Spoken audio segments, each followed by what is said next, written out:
बिस्मिल्लाहिर्रहमानिर्रहीम। अस्सलाम वालेकुम। सामीन, कायद आज़म की ज़िंदगी के दिलचस्प वाक़यात पर मबनी सिलसिला जारी है।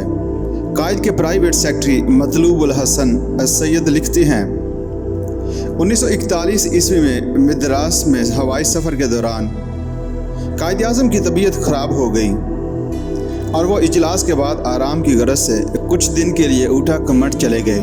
ये पहाड़ी रास्ता उन्होंने मोटर कार के ज़रिए तय किया। लगभग 80 मील का फासला था। रास्ते में जगह जगह इन्हें रुकना पड़ा।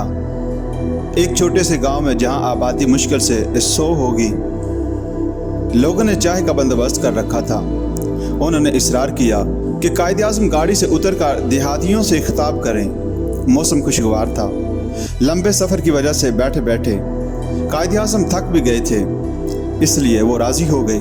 चाय पी जा रही थी तो इस तकरीब से दूर एक लड़का जिसकी उम्र मुश्किल से 9 साल होगी, नारे लगा रहा था, मुस्लिम लीग जिंदाबाद, कायद आज़म जिंदाबाद, पाकिस्तान लेकर रहेंगे। इसके बदन पर फटे पुराने चित्रों के सिवा और कुछ न था।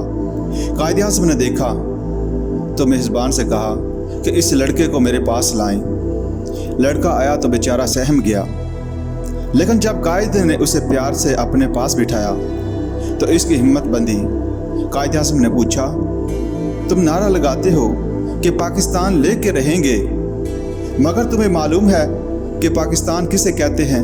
बच्चे ने कहा, मुझे इसके सिवा और कुछ नहीं मालूम कि जहाँ हिंदू ज़्यादा हों वहाँ हिंदुओं की हुकूमत और जहाँ मुसलमान ज़्यादा हों वहाँ मुसलमानों की हुकूमत होनी चाहिए। कायद आज़म ने कहा कि वेरी गुड, करारदाद लाहौर की इससे बेहतर कोई वजाहत नहीं हो सकती। मतलूब उल हसन सैयद लिखते हैं कि जब हम इस गांव से रवाना हुए तो रास्ते में कायद ने कहा, ताज्जुब है, इस जगह ना कोई अखबार आता है, ना इस गांव वालों के पास रेडियो है, फिर भी इस बच्चे के जहन में पाकिस्तान की इतनी सही तारीफ कैसे आई? फिर वो थोड़ी देर के लिए खामोश हो गए और कहा, शायद अब पाकिस्तान को कोई नहीं रोक सकेगा, क्योंकि जब बच्चा समझ ले कि पाकिस्तान क्या है तो कोई उसे बनने से नहीं रोक सकता। इसी किताब हमारे कायद आज़म ही में मतलूब उल हसन सैयद ये वाक़या भी लिखते हैं कि लाहौर की करारदाद के चंद ही माह बाद एक रोज़ मैं मुंबई की एक सड़क के किनारे पैदल चल रहा था। देखा कि एक लड़के ने, जिसकी उम्र शायद 14-15 साल होगी, किसी चीज़ से ठोकर खाई और गिर पड़ा। इसके सर में चोट आई और खून बहने लगा।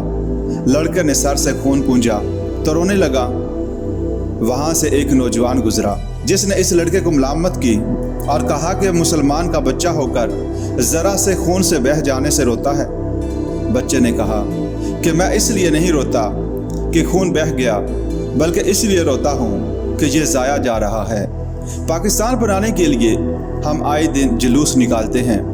इस जुलूस में पाकिस्तान के लिए खून बहता तो कोई बात नहीं थी। जब मैंने ये वाक़या कायद आज़म को सुनाया तो उन पर बहुत असर हुआ। उन्होंने कहा कि अगर हमारे मुखालफों को अकल आ गई तो इंशाअल्लाह एक कतरा खून बहने की नौबत नहीं आएगी, और अगर उन्होंने हठधर्मी से काम लिया तो फिर खून दोनों तरफ बहेगा। मुझे उम्मीद है कि पाकिस्तान के मुखालिफ भी ये नहीं चाहेंगे कि खून बहे।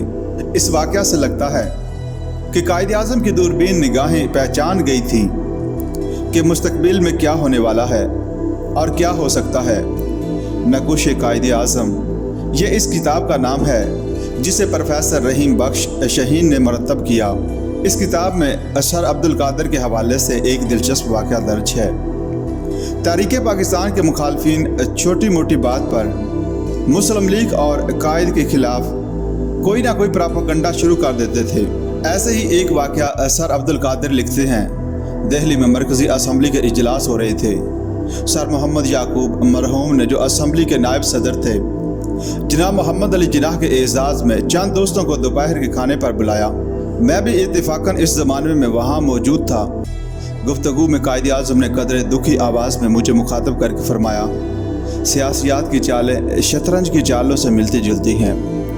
मेरी कौम ने एक तरफ तो ये काम मेरे सुपुर्द किया है कि मैं इनकी जानब से बतौर एक सियासी खिलाड़ी के साथ शतरंज बचाऊं और चाले चलूं, और दूसरी तरफ बाज़ लोग इसरार करते हैं कि मैं साथ ही बताऊं کہ یہ چال کیوں چلی گئی؟